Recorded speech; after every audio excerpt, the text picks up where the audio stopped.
Okay, so our mindset teaching for today was called Reasons or Results. And the way that works is when you have a big choice to make personally or professionally, you always have just one of two choices. You can have the reasons that you didn't get what you want, or you can have the results. And the way this works is, like, I got up to go running this morning and it was pouring rain and it was only 41 degrees, and I thought, oh, maybe I'll just lie in bed and skip it. But then I remembered that I always love feeling really energized after a run. I get an endorphin high. There's sort of no amount of caffeine that could make me feel as good as going for a run first thing in the morning. And I'm trying to stay active and healthy like we all are during this time when I spend a lot of time indoors. So instead of choosing the reasons of the rain and being tired after a long week and it's cold, I chose the results of, you know what, I'm going to go running anyway. And that comes up over and over again in our businesses. That's a personal example. But then I got on the phone this morning with a woman in my program who has a company that's based partly here and partly in Asia. And she was saying that she was very anxious about the fact that she couldn't lead her team in Asia and guide them through this time. She was like, they're all at home. I'm here. I can't be the kind of leader I want to be. I'm worried I'm going to lose their loyalty. I'm not going to look good as a leader. And so I talked to her about this reasons or results. I said, look, those are all valid reasons. But the fact is, you could just decide right here, right now, the results are more important than the reasons. And I want to find a way to come through this time as a leader they can look up to, feeling even more connected to my team, and have people look back on this time as a time I totally rose to the occasion and everyone just, rallied and helped each other, and we came through this stronger than ever. So together, she made that choice. She decided to pick the results over the reasons. And then we got busy. I recommended a couple of books for her. She started studying what other leaders are doing to help their teams, especially leaders who have companies in faraway countries. How do you show up powerfully during this time? And now she's on a whole other course of choosing those results.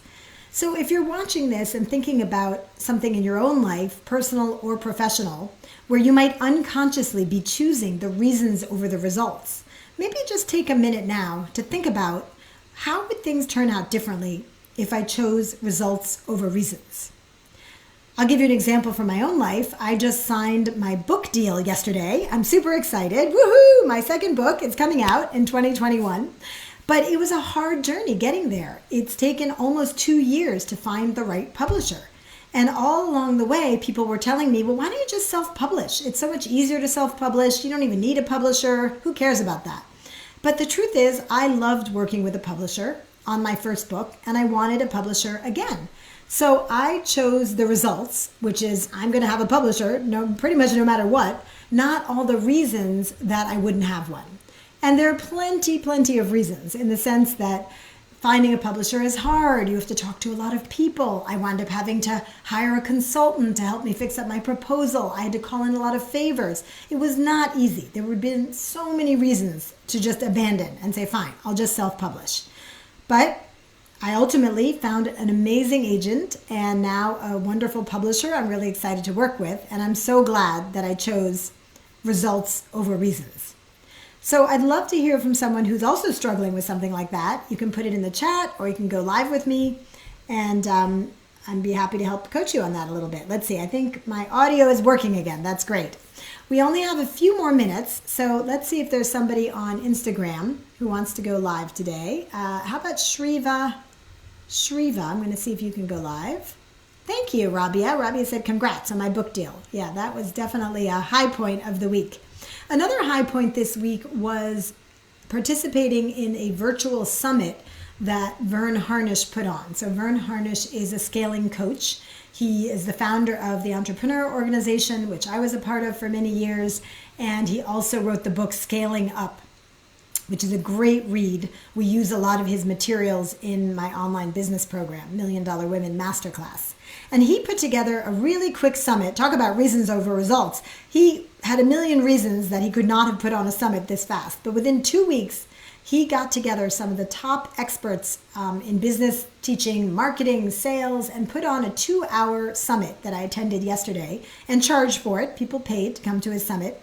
And one of the things that stood out for me was a guest he had on who was a commander in the Navy and was in charge of a submarine that went out for months at a time with a full team of Navy officers.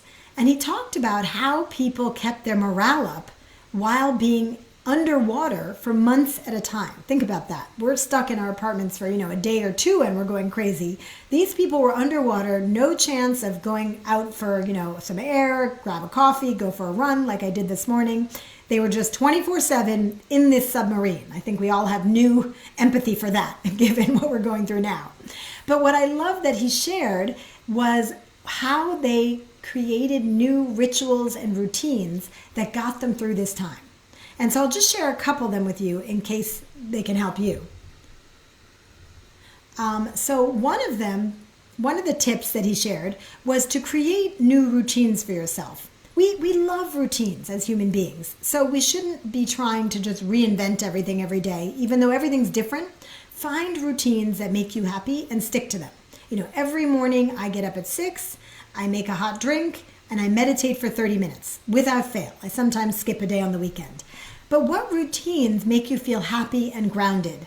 Be really intentional about that during this time when so much is moving and changing and different. Those routines will really anchor you.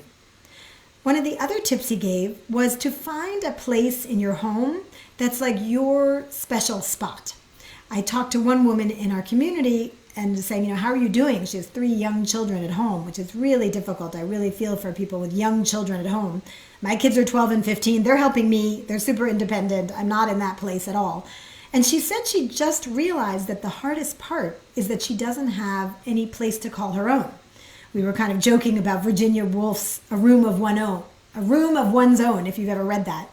And we realized that she needed to pick a little corner of the apartment, even if it's just, part of a desk or half of the dining room table, and say, this is my spot.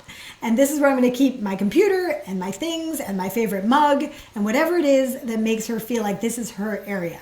So if you haven't done that yet in your home, designate a place that's maybe this is my workspace and this is my place I go to write and this is my place I go to, drink my tea and relax. Those little things make a big difference.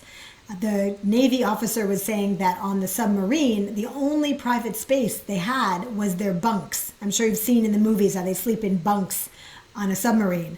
And so they had curtains on their bunks. And the only privacy they had was if they got in their bunk and they pulled that curtain, then no one could disturb them. And everyone knew that.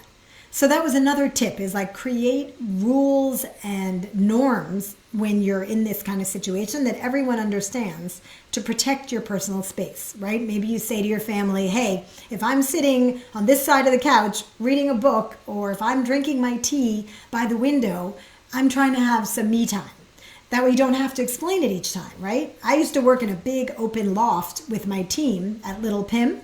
And I remember our finance person really needed quiet and privacy when she was working on the numbers. So I bought her these really fun Beat headsets, and they were bright blue, I remember. And when she put on the bright blue Beats, we knew that we were not to disturb her, that we should not ask her questions. She was working on our P&L and to leave her alone. And that absolutely worked. So I don't know what tips and tricks you can come up with in your own family to do that, but that would be a great best practice during this time, is to get very intentional about how to protect your time. And if you're living alone, maybe it's that, when I do work, I'm always on my standing desk in the bedroom. And when I'm having me time, I'm always on the couch. Creating little routines and rituals like that go a long way at this time. So there were a lot of other great tips and things that came out of the summit, which I'll be sharing with you, Vern's Summit. And of course, we have our summit coming up, the $1 Million Women Summit, April 23rd and 24th. Please put that on your calendar. If you are in one of my programs or a graduate, you'll definitely be attending. And if you are just learning about me for the first time, check out MDW, like $1 Million Women Summit. on Instagram or Facebook or Twitter, and you will see that we have incredible speakers lined up for you. Vern Harnish is one of them. We are teaching about using LinkedIn for business, about accounting best practices, how to save money during this time, how to productize your services business. We've been preparing this for 10 months, and it's going virtual. It's going to be fantastic, so can't wait to have you with us there. All right, I'm going to wrap up, but I hope you guys have an amazing Friday and a super restful weekend. Stay brave, stay healthy, and I will see you soon. Bye.